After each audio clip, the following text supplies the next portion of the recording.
beneficiary for tutoring services. Please make a message.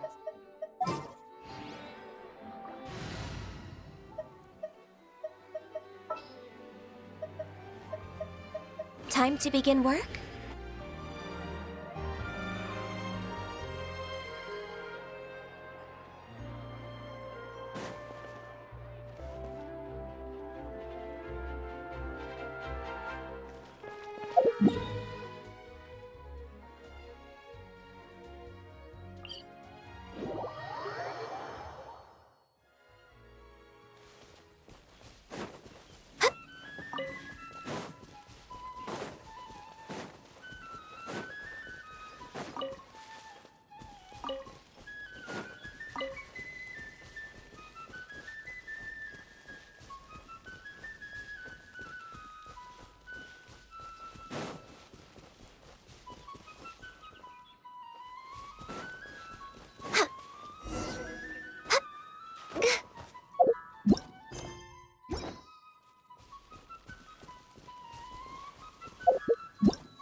No touching!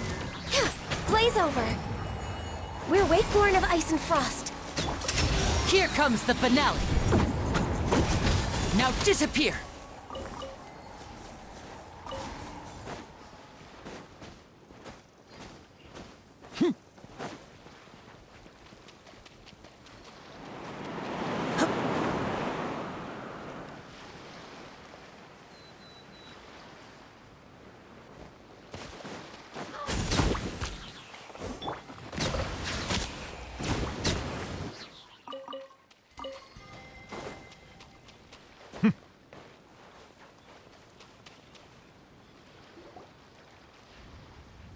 Whoa, they really have thought of everything. Even the Fatometer is here and ready to go for us. The Fatometer? What's that? It's a card that's used to determine action success or failure. We'll need to use it when we try to use certain skills. And what about all the dessert and tea? Is that for us as well? That's what the message said. Oh, really? That's so nice. It feels just like a tea party with friends. Those snacks have Paimon's name written all over them! I think you might be more of a snack hunter than a Marashose hunter, Paimon. Snack Hunter Paimon reported for duty! If there are delicious snacks to be found, Paimon will track down every last one! The desserts are great, but I'm still looking forward to the story more than anything. Very fair. Then, let us begin. First, please pick up the blank character cards in front of you and write down your name and profession. You can find an abbreviated version of the rules printed on the back of your character card. If you have any questions, feel free to ask me. In this story, everyone is a Marashose hunter. To reflect this, the club has prepared a small badge for everyone. Ooh, nice! As hunters, you have proficiency in swordsmanship and fighting by default, so there's no need to allocate any additional skill points to those areas. Swordsmanship? So there's a fighting part to all of this? Paimon's not sure she can do all that on her own. Maybe Paimon can just stick with you? Why don't you share a character card then? The Traveler will be the Marashose hunter, and you can be his little floating assistant. Kinda like in real life. So, for the name, do I fill it out with the name of my character? Yep, it can be any name you like. You can use your real name too if you want. I do that whenever I get too lazy to think of a new name. Oh, so it would be like experiencing a different life, but still as yourself. That's not a bad idea. In that case, I think I'll continue to use the name Linny then. Next up is the skill sheet. You have a limited amount of skill points that you can use to learn a number of skills. The more points you invest in a particular skill, the easier it will be to pass associated checks. I'll take persuasion and investigation. Those are must-haves when it comes to missions like these. Oh, those skills sound like they'd be useful for gathering intelligence. Good idea, Navia. Just as expected of a veteran player. So, should we also take those skills then? Not necessarily. Since we're working together as a team, we could leave the negotiations to Navia and use our skill points to pick up other useful skills. For example, I think I'll take stealth and sleight of hand. That will give us more options if we run into any situations we can't negotiate our way out of. Oh, interesting. I wasn't thinking about it like that.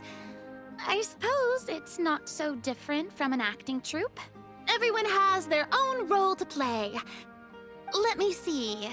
I'll take art and performance. I'm not quite sure what use they'll be, but I'm not as knowledgeable about the other skills, and I am not too confident I'd be able to roleplay them well. Well, that leaves us. What do you want to learn, Traveler?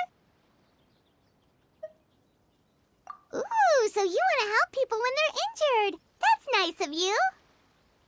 Ha ha! Gotta say, this suits you really well. Nothing boosts morale like good food. So what do you think? Are you sure you want to learn these two skills?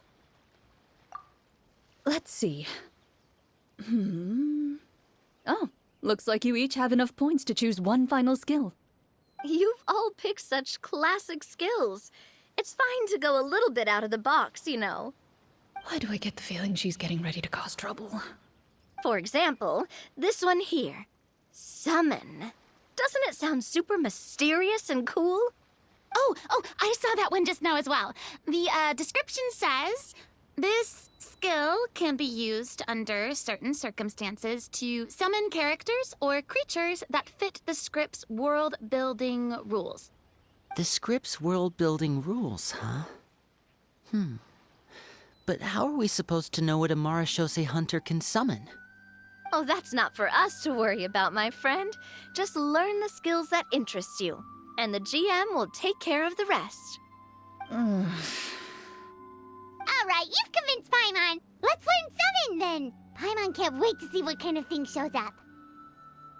Well, now that everyone's more or less finished creating their characters, we can begin. Since two of our players are doing this for the first time, though, let me ask. Would you like to play on easy mode or authentic mode? What's the difference between the two?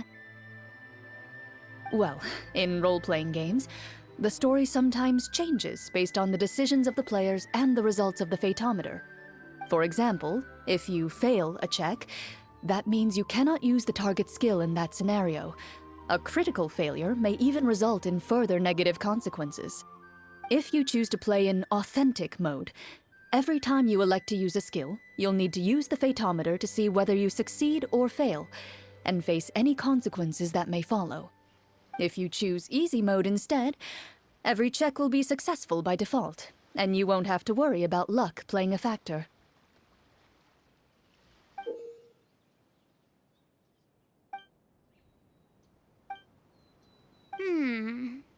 Given that I'd like to focus on the story, I suppose I should pick easy mode. I'd feel bad if I brought the team down by failing my checks. Huh? Oh, come on. Don't worry about that. RNG is the lifeblood of role-playing games. I'm going with authentic mode for sure. Never knowing what you might have to overcome. Ugh, doesn't that sound exciting? I'd rather be mentally prepared for what might happen. All right, then I'll mark down Farina for easy mode. All her checks will be successful by default. As usual, Navia and Linny will play on authentic mode. What about you, dear partner? How would you like to play? Are you sure? Trust me, you'll see the beauty of RNG. Honestly, I don't think Clorinde would make things too difficult for us no matter what the Fatometer says. Isn't that right, Clorinde? No promises. That wasn't super reassuring. Well, anyway, enough talk. Let's get started. I want to experience at least a good chunk of the story today. Speaking of the story, why is the beginning scene on a beach? Well, that's because... a long time ago, back when human civilization was still in its infancy, powerful demons and evil sorcerers ruled over the land. They created a host of monsters and sent them to slaughter all humans in existence. Soon, a group of human rebels banded together. With their swords raised, they swore to brave the darkness, and in doing so, subdue each and every monster that sought their destruction. They became known as the Marachose Hunters.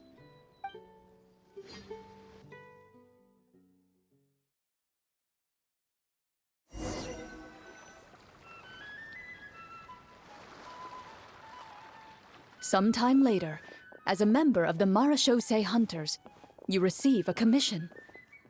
Following the address provided on the message, you take a boat and arrive at this strange city. As you inhale, you can taste the slightly salty air of the docks as you begin to survey your surroundings. There aren't many people in the vicinity, but you do take note of a few others who, like you, seem to be sizing up this place. Your eyes meet, and you realize these people are fellow Marachose hunters, likely led to this location after receiving the same commission as you. You're all Marachose hunters too, right? Allow me to introduce myself. The name's Navia, monster hunter by trade and helpful neighborhood businesswoman on the side. What say you to traveling together? We can help each other out on the road. Okay, count me in. My name is Linny. I've been wandering since I was little and picked up a few less than legal tricks along the way. I was adopted by a Marachose hunter and later chose to follow in his footsteps. Is this where you introduce your character to everyone? It sounds like they've done this dozens of times.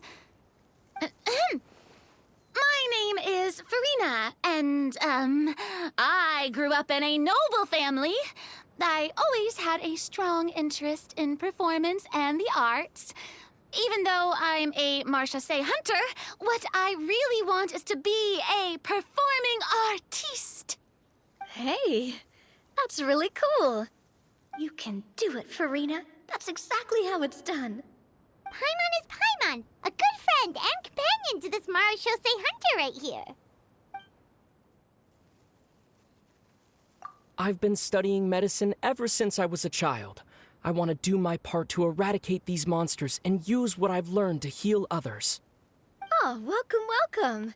When we face the monsters, I'll make sure to charge in front to give everyone some cover. You can take care of the healing at the back. You open your envelopes at the same time.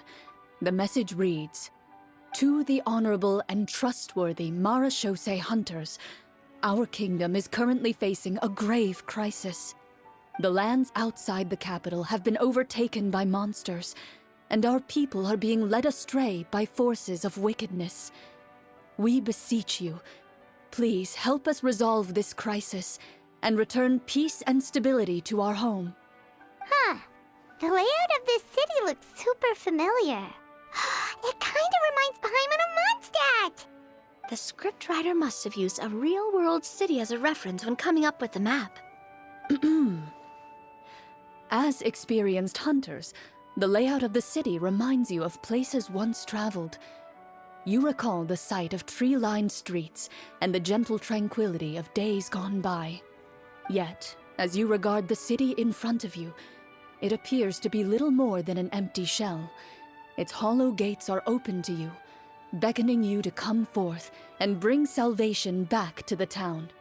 I carefully read every line of the letter and turn my attention to the signatures at the bottom. Who issued this commission to us? You see a long string of unfamiliar names. it would seem that many of the residents of the city issued this commission together.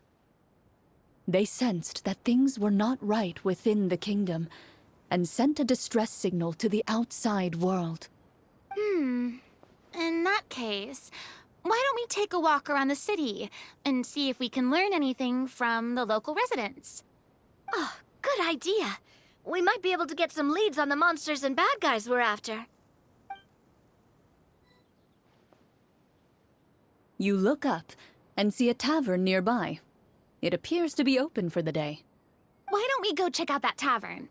If the novels I've read are anything to go by, taverns are usually full of information.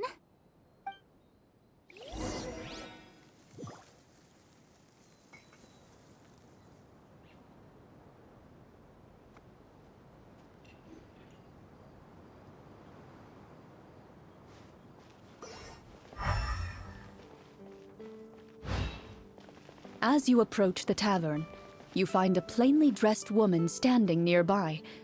She appears to be rather troubled about something.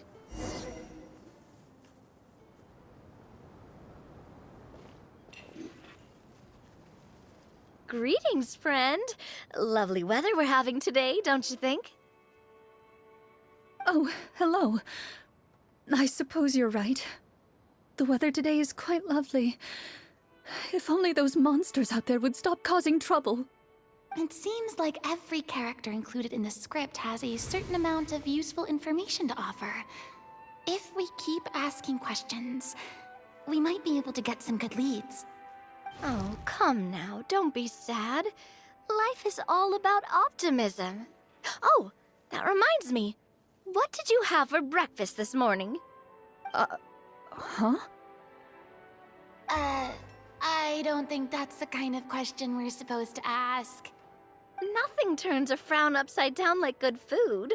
How about some macarons? I could make you some. You didn't even take cooking as one of your skill proficiencies. That's not necessary, miss. Excuse me for saying this, but you don't really look like a chef. Besides, I'm not really a fan of sweets. So you're someone who barely smiles and doesn't like sweets. You're really starting to remind me of this one friend of mine. Hey! Did she just... me? Clorinde must have broke character for a second. This isn't getting us anywhere. Traveler, maybe you can think of something.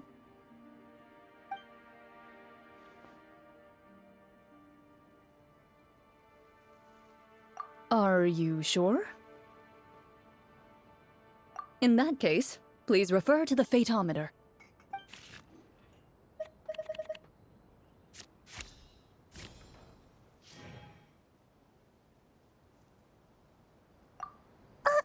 We failed the check!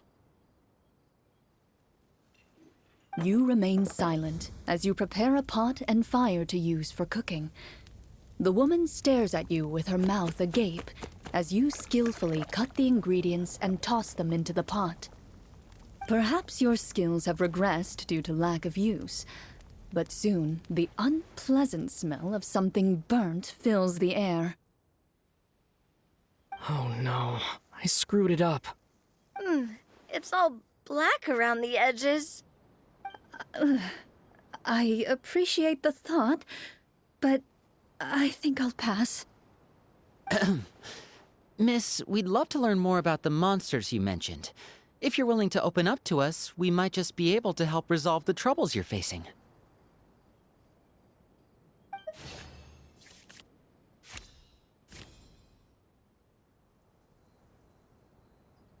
You weren't even the one that learned persuasion.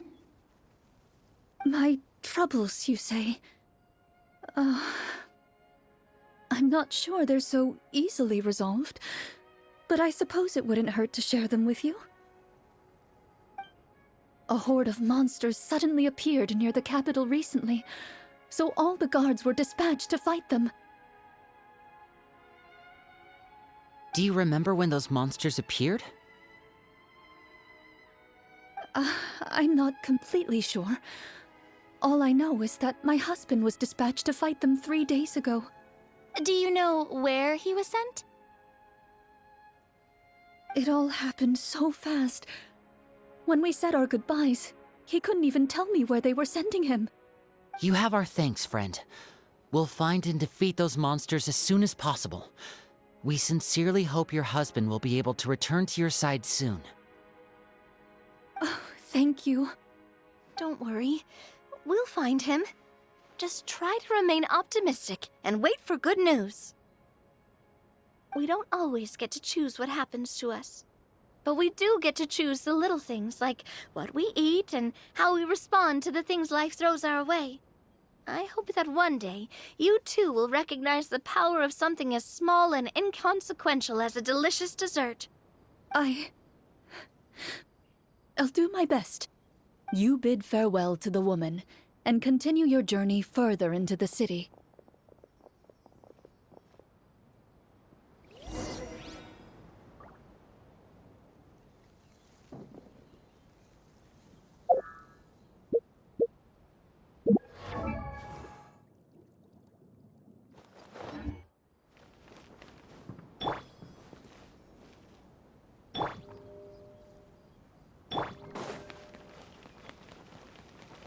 As you venture further into the city, the streets appear largely empty. An elderly woman walks past. You see her shake her head as she puts away her wrinkled wallet. A nearby merchant folds his arms and gives you a disdainful look. You get the impression that he's someone who has long gotten used to the sight before him.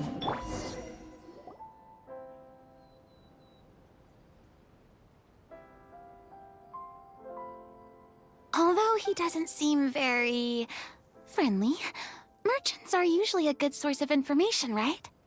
Pardon me, sir. I'd like to ask a question if I may. That depends. How much are you willing to pay? How about this much? What do you take me for? Some lowly beggar? You can't even buy half an onion with that amount. Surely an onion can't be that expensive, right? What do you know? War is nearly upon us. Everything costs several times what it did before. If you're not gonna buy anything, then scram. Whoa, what a nasty guy. Maybe we shouldn't even bother talking to him. But he still might have information we need. Traveler, can you think of something? A performance? I've never played a role-playing game like this before, but even I can tell that suggestion is pretty far-fetched. Is a performance check really going to help here? All right. Ahem. By the harbor's grace, a lone boat lies in rest. Let the moon give chase, for here begins our quest. In the dark of shadow, our heroes seek to find where creatures born of evil weave their grand design. Blocked the road does stand, such is our hunter's plight. Yet with sword and courage in hand, they march forth to pierce the night.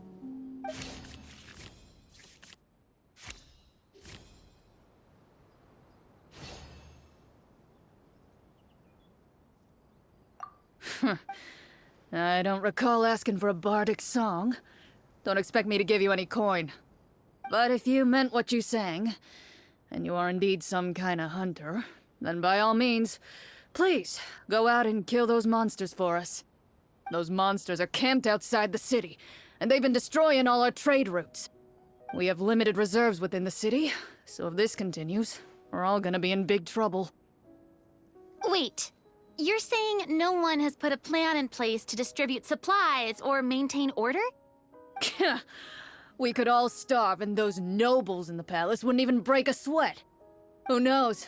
Maybe they've been in cahoots with the monsters all along. That is concerning.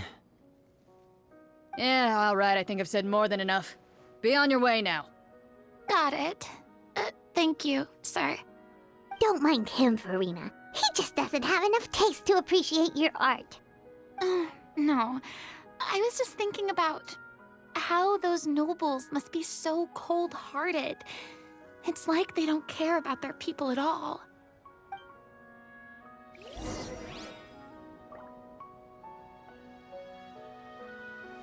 Should we try to go somewhere with more people? Oh, how about the city square? Follow me.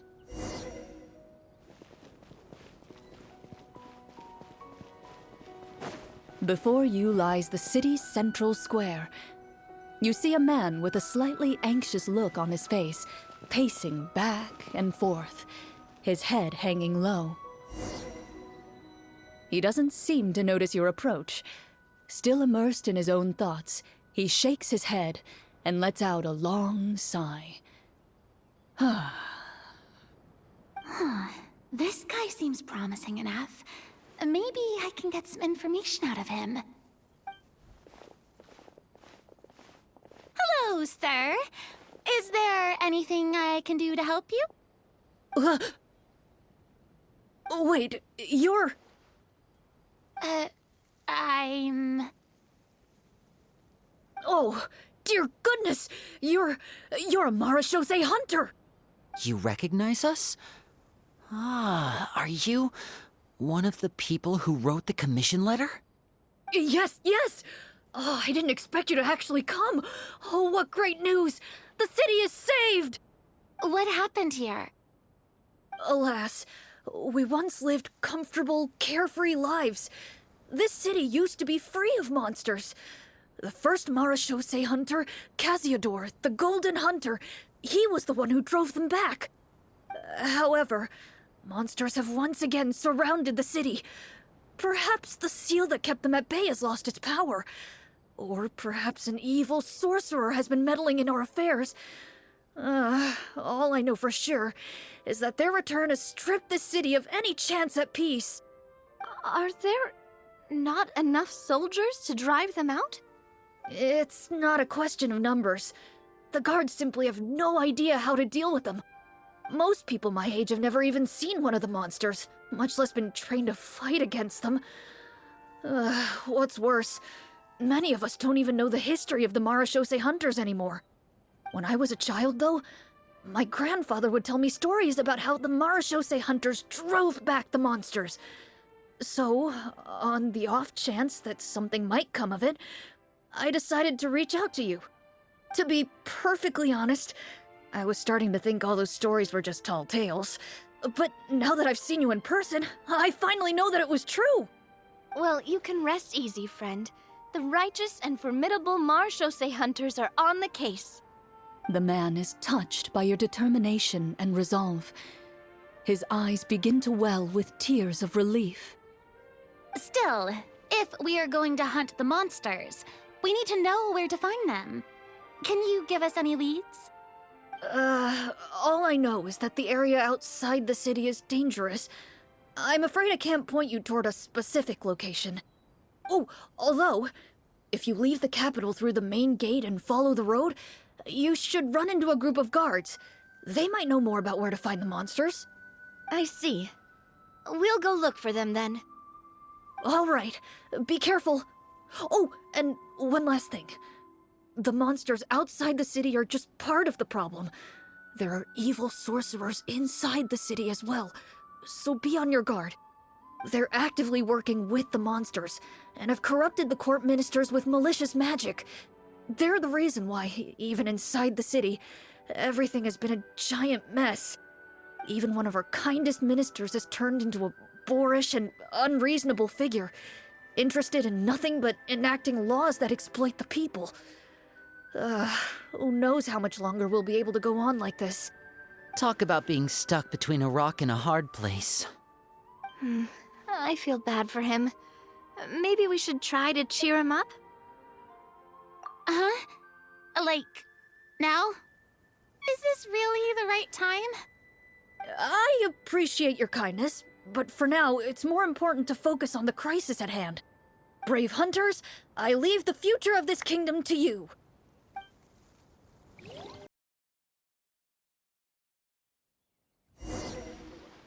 If I understood correctly, there are currently 2 problems in the kingdom that need solving, right?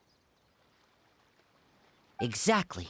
We need to defeat the monsters outside the city and take down the evil sorcerer stirring up trouble from within. But which problem should we tackle first? Well, this seems like a good moment for a break. Take some time and discuss what you want to do. Let me know when you've made your decision. I really didn't expect the people in the city to keep us at arm's length like that. I totally thought the hunters would be treated like heroes. Well, Clorinde said the script took cues from the real history of Fontaine, right? Maybe the real-life Marachose hunters were also treated like that. I wouldn't say it's a perfect representation of history, but there are definitely some similarities. Would you like to hear more about it? Sure. As long as it doesn't spoil anything in the script. You've brought up bits and pieces of the hunter's history before, but it was all in passing. Paimon wants to know too! The hunters were super powerful, right? Were they all from a special line of supernatural beings or something? Kind of like the yokai in Inazuma? No. All Marachose hunters were ordinary mortal fighters. The only thing that set them apart were the special sword techniques passed down over the centuries. Huh? So you mean anyone could become a Marachose hunter? In theory, yes. All you would need to do is survive the rigorous training and master the swordsmanship techniques required to fight the monsters. Still, most people dropped out at the early stages, and others called it quits the minute they saw a monster in person. To become a hunter, you must be strong in both body and mind. What kind of monsters did the hunters fight exactly? Oh, and the evil sorcerer the script mentions. Did they exist in real life too? The land of Fontaine once played host to an ancient dynasty known as Remuria. After that dynasty fell, monsters began to appear, intent on obstructing humans from establishing a new social order. One of the ancient sorcerers of Remuria used his power to assemble a formidable army of golems. He sought to use that force to establish himself as king. Now, wait a second. Don't tell me that guy was the inspiration for the evil sorcerer in the script. We still haven't found any in-game information on him yet. So, why don't you talk about someone else for now? Well, I wasn't planning on going into anything you might be able to find out in the game. But if you want me to talk about something else, then... How about Casiodor, the Golden Hunter? Or Egeria, the ex-Hydro Archon? Wait, but those people are all from a super long time ago. Where did you learn all this, Clorinde? From my master. By master, you mean Miss Petronia? Someone you know? Absolutely. Miss Petronia and my father were good friends. Back in the day, she would often bring Clorinde over to play, but then... Let's not get off topic. Anyway, back to what I was saying. Responding to Egeria's call, a number of warriors followed Casiodor into battle against the monsters. This group of warriors, under Casiodor's leadership, became known as the Marachose Hunters. Yet, as Fontaine entered an era of peace, their work gradually became obsolete. The Marachose Phantom, originally an association made up of hunters, eventually came to be predominantly comprised of Melusines. Ah, I see. That explains why most of the people in the script have forgotten the hunters or think of them as nothing more than a legend. Is that really a bad thing, though? It can get tough always being the one shouldering everyone's expectations. Depends on who you ask, I suppose. If the name of the organization no longer commands respect, investigative work is bound to suffer. Speaking of investigations, which problem should we tackle first? Monsters or evil sorcerer? I vote monsters. That's the main duty of the hunters, right? We can come back to the sorcerer later. Well said, Miss Farina. Plus, if the sorcerers really are the masterminds behind this whole thing, defeating the monsters could give us some clues on their intentions as well. What about you, partner? What do you think? I mean, you're not wrong. But those characters are usually the ones pulling the strings behind the scenes. More often than not, they're very formidable opponents. Going after them now might be jumping the gun a little bit. We don't want a total party kill on the first day, right? With Clorinde as the GM, I wouldn't rule out the possibility. Then it's settled. Let's go hunt some monsters. All right. After some discussion, you decide to turn around and head out of the city.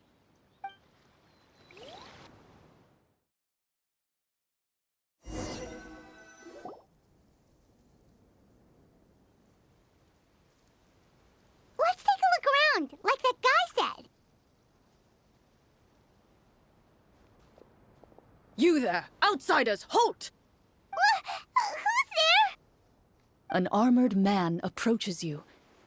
He has a tall, muscular build and a determined expression in his eyes. Just one look, and you can tell he's fought in his fair share of battles. Although he's trying his best to conceal his current state, his uneven gait and the sweat dripping down his forehead make it obvious that he's been wounded and is in serious pain. I'm the captain of the guard. I saw you sneaking around the city earlier, so I'll only ask this once. State your purpose, or it's off to the dungeons for the lot of you. Wow, it's been a while since someone's been this suspicious of us.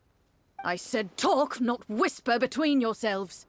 Have you ever heard of the Marchese Hunters? Marachose hunters? Ha! That fairy tale, you mean? What, you expect me to believe you're one of them?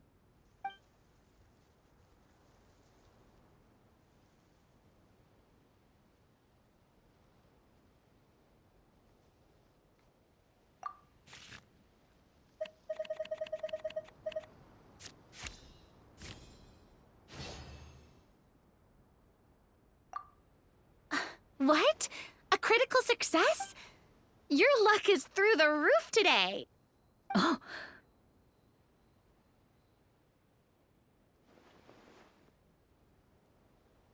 As you begin to survey the man's condition, you're immediately able to see past the crude dressing on his leg and assess the inside of his wound. You've seen many such injuries before.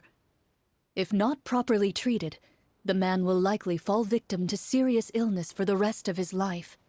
Seeing your serious expression, the man's brow begins to furrow. I'm a doctor by trade. Please, let me redress your wound. You don't have to suffer like this. You apply a poultice of specialized medicine to the gash and carefully redress the wound. The man regards you first with bewilderment, and then with guilt. Thank you, friend. I'm sorry for misjudging you earlier. Please, accept my apology. Don't worry about it. That misunderstanding is all in the past now. So do you know where we can find the monsters? We're here to defeat them. He informs you of the locations of the monsters, and a glimmer of hope returns to his eyes. Those monsters aren't easy to deal with. Our soldiers are too young to be of much help, and now I'm out of commission as well. But if the legendary Marachose hunters are prepared to lend us their strength, then perhaps there's still a chance to turn the tides after all. Just take it easy and leave the monsters to us. Fighting them is what we do. I'll place my trust in you then. You have my gratitude.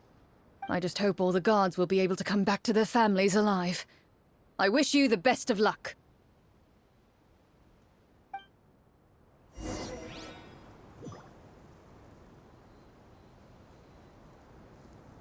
Based on what the captain said, the monsters should be right up ahead.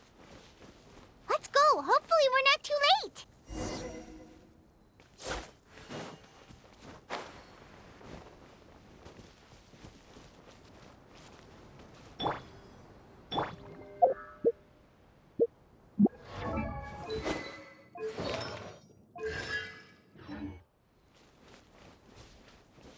As you approach the battlefield, you see numerous people lying by the side of the road. They appear to be dressed like guards. Their faces are filled with desperation and terror, Some are screaming and cursing in vain, as if still trying to banish the monstrosities they saw from their minds.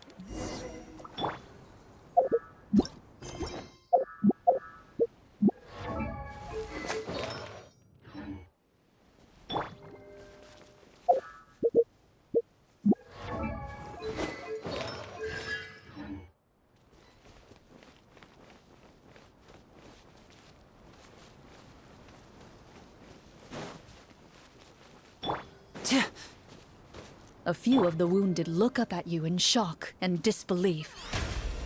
Quick, leave this place. Turn around and don't look back, they yell.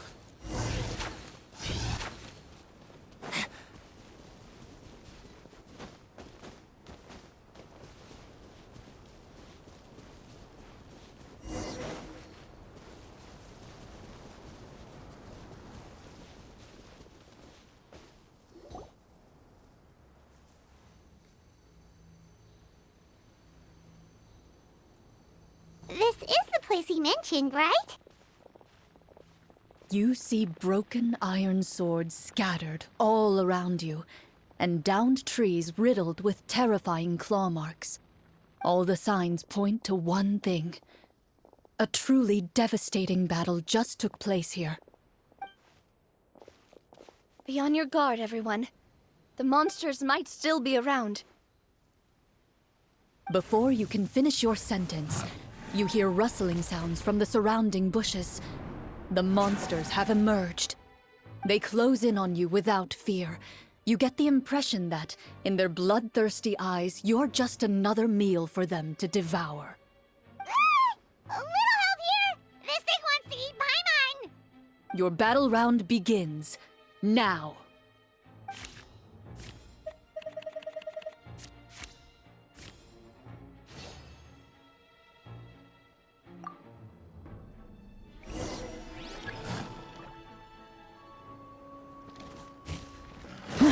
And voila! Let my name echo in song! Yoo-hoo! The next battle round begins now.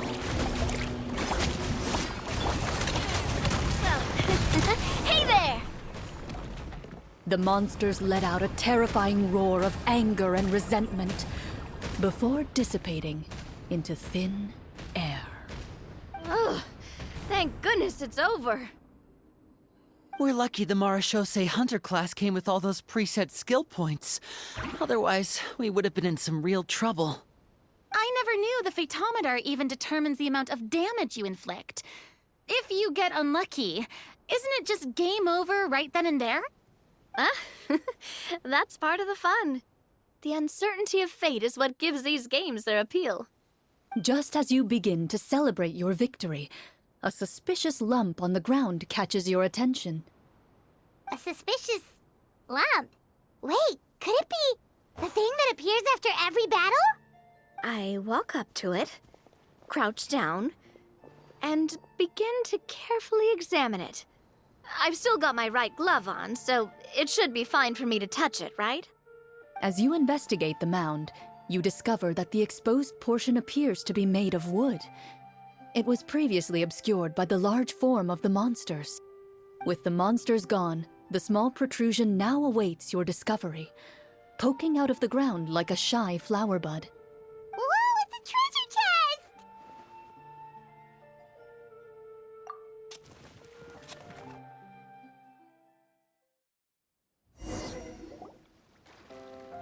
With everyone's help, you successfully excavate the wooden chest from the ground. Even without opening it, you can tell from the mora and jewels scattered around the chest that it must contain quite the fortune. Makes sense. We worked hard for this. Let's open it and we can share what's inside. I can understand your excitement, Paimon, but think about it. Doesn't it seem like there are people out there who need this treasure more than us? Yeah. Think about all the people suffering in the capital. Or all those guards who got hurt fighting the monsters. Wouldn't it be better if we gave the treasure to them? Wait, is that how it works? Paimon thought since we were the ones to dig it up, we could just take it for ourselves. Well, let's put it this way. any decision you make during a role-playing game can impact the future course of the story. But would the people really believe us? It's hard enough for us to prove we're Marchese hunters. What if they think we procured the treasure illegally? They might get even more suspicious of us. That's definitely something we should consider. Maybe we can come up with an explanation in advance. Well, if donating it could cause that much trouble, why don't we use it to buy some gear and fill up on good food? Then we'll be ready to fight even more bad guys. Looks like you're facing a difficult choice once again. Well, it's getting late. Why don't we call it a day for now? Wow, where did the time go? I'm not sure if it's because I'm having so much fun with you all or because the story is particularly enticing, but I feel like I could almost keep going. Here, here. Ooh, how about we play through the night? I'm not sure I'll have enough energy for that. Yeah, that won't work for me either. Lynette will give me an earful if I get home too late. I understand how you feel, Navia, but we have to change venues for the next part of the story anyway. Huh? Another location? Mm-hmm. There's a special note for the GM at the end of this section that says to proceed to an indoor set for the next part of the script. Whoa, they really pulled out all the stops for this new script. Well, even if we end the game for the day, we can still stay a little longer and hear Clorinde finish her story, right? Paimon wants to hear more about the history of the hunters. Something tells me you just want to finish the free desserts before we break for the day. That's just a coincidence, okay? Besides, to Paimon, not finishing free food feels even worse than having to buy her own. And anyway, Paimon really does want to hear more about Clorinde's master. Well, It's nothing. I appreciate the concern, but it's all in the past. It won't do any harm to share these things now.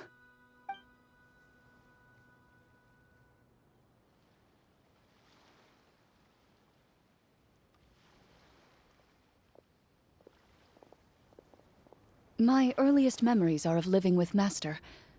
According to her, she saved me from certain people of ill repute. My birth parents had left me behind some time before that. What a heavy beginning for a life story. Master was a fascinating individual, if inexperienced in the ways of raising children. My first ever toy was a short sword. Although I suppose it wasn't so much a toy as something Master removed from her waist and handed to a noisy child in need of distraction. Oh, wait, so she handed an actual sword to a child? Isn't that dangerous? Did you hurt yourself? Of course I did. I cut my palm and bled quite a lot. But Master was not concerned. She just stood there and casually lectured me about it. See, that's what you get for not holding the sword properly, she told me. She then crouched down next to me and said, "Give me your hand. I'll teach you to bandage this wound. After that, it's time to learn how to truly hold a blade." Excuse me for asking this, Clorinde, but how old were you exactly when all this happened? Probably around, 3, give or take. 3? Isn't that when most kids are still struggling to hold a fork? As I said, Master was rather inexperienced in the ways of raising children. She believed trial and error was the best way to teach a child what they're capable of. I'm not so sure this is a question of experience. I didn't see anything wrong with her ways at the time. And anyway, children don't get to choose how they're raised. Oh, she did bring me back a pet from Liyue once. It was a Geovishap hatchling. A Geovishap hatchling? For a pet? That seems even more dangerous. What she said was this: make sure to get along, you two. If you really can't agree on something, just settle it with a fight. Whoever loses is the real pet. And how old were you when this happened? 5. Well, did you win? No, I lost. So you're saying you actually became the Geovishop's pet? Yes, but only for a week. By the end of that week, I defeated it in combat, and we've shared a cordial relationship ever since. That really doesn't sound like the kind of childhood someone should have. Later on, I gradually understood that Master most likely didn't know any other way to raise a child. She was a Marechaussee hunter, but I never heard her bring up her own parents. Thanks to her, I learned how to navigate the forest by the age of 6, and could hunt monsters in the wild by myself the year after that. Even though the training she subjected me to was strict, she always made sure to take me traveling when she had the time. We met many of her friends during those days. That was also how I met Mr. Callis and his family. I still remember the first time we met. You were too scared to join our picnic and hid behind Ms. Petronia the whole time. I still hadn't really met many children my age at that time, so I didn't know how to interact with others. After that, though, you started coming over a lot. You loved challenging people to shooting competitions, remember? I don't think many members of the Spina ever beat you in one of those. I had a lot of fun during those days. I enjoyed them too. Oh, do you remember that one time we went exploring around the Spina together? We overheard Papa call your master Fontaine's Protector of Justice. We tried to pretend like we never heard anything, but you nearly let it slip that one time.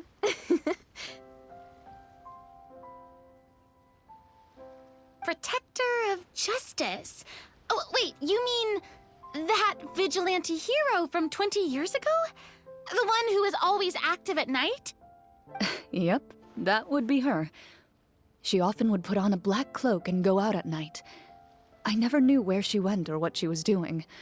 Until, like Navia said, we overheard the truth from Mr. Callis that night. 20 years ago, huh? I still remember the guards leaving all kinds of witness reports about her on Nervalette's desk. My apologies. Oh, there's no need to apologize.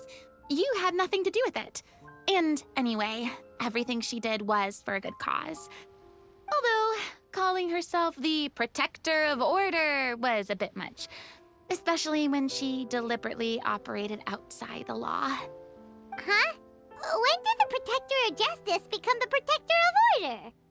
Oh, she had a bunch of code names. I heard she would just come up with a name on the spot whenever she was asked.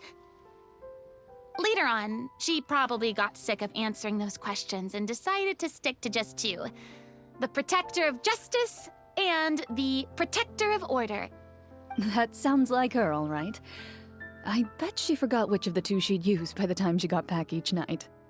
Well, she certainly sounds like a fascinating individual. With her strong sense of justice, it's no surprise her student followed in her footsteps. It's true. I always wanted to become like her. Someone powerful, independent, and with a strong sense of conviction. But...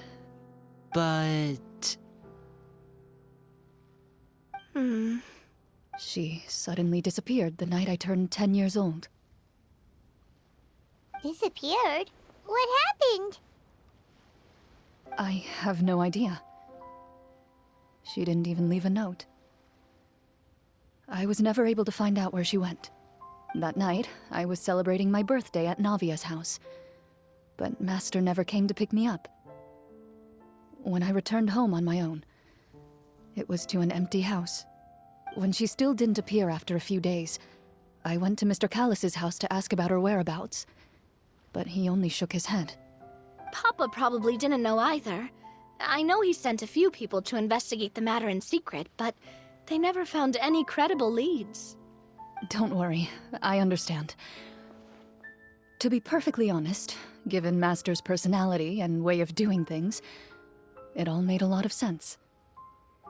If I had to guess, I'd say she probably used it as an opportunity to force me to become independent. Just like how, when a litter of kittens reaches a certain age, the mother willingly leaves them behind. Were you upset, Clorinde?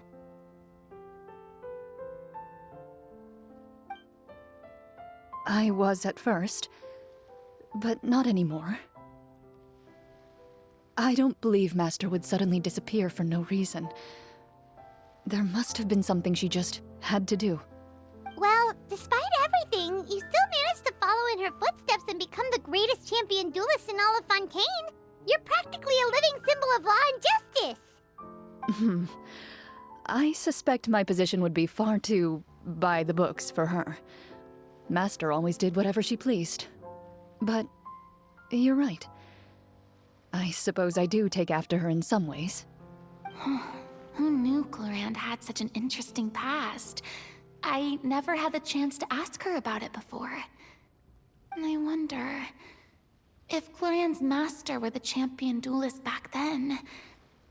Would that duel against Mr. Callus have gone differently? Oh no. Judging by the atmosphere, Clorinde and Navia are probably thinking something similar.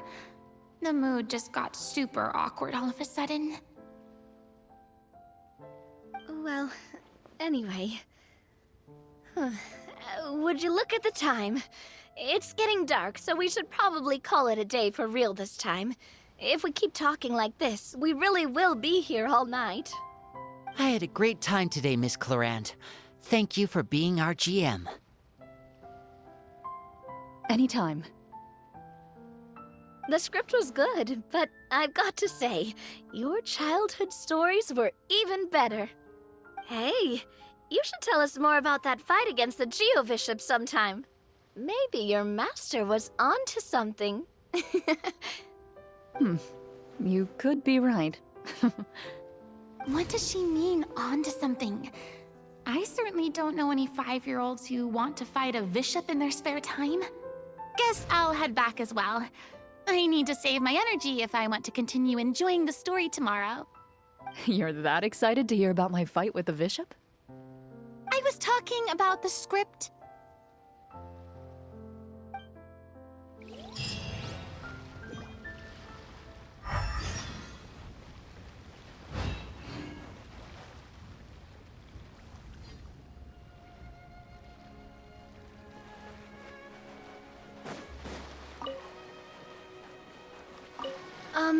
Just between the two of us, could you tell me what it was like to be the Geo-Bishop's pet? It was nothing special, really. Geo-Bishops don't understand the concept of a pet. So basically, it just headbutted me whenever I entered its territory. And that hurt? Yeah, it hurt. What, something you want to experience for yourself? Oh, I'm good. Thanks.